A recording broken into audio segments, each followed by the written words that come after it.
In Hawaii, 2 weeks after the United States presidential election, many citizens are eagerly awaiting the election process. The details with our collaborator Kuonan Paik Mander tells us. A robust uptick of newly registered U.S. voters is pointing to a 2020 turnout that may likely shatter all records. That holds true even for Hawaii, which has traditionally one of the lowest voter turnouts of any U.S. state.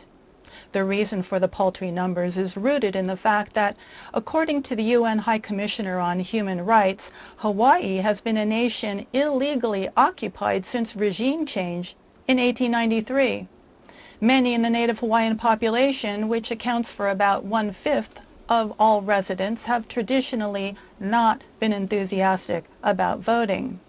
However, 2020 will be a watershed election with an overwhelming number of native Hawaiians not only voting, but also running for office. Those who once shunned elections in the past are now recognizing the real politic at play as the U.S. teeters on the brink of racist authoritarianism. Many of Hawaii's indigenous people, as well as other people of color, recognize voting as a matter of survival.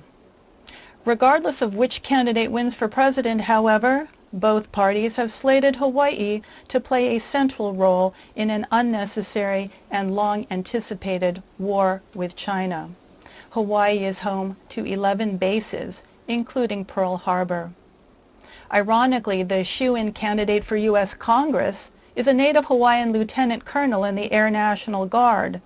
The presumed successor to Tulsi Gabbard, Kai Kahele, describes himself as both a patriotic American and a proud Hawaiian. The identity politics position him perfectly to perpetuate the neoliberal agenda pushing the war economy.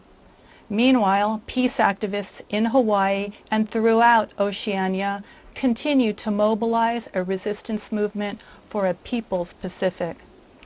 This is Kuonan Paik Mander for Code Pink in Hawaii.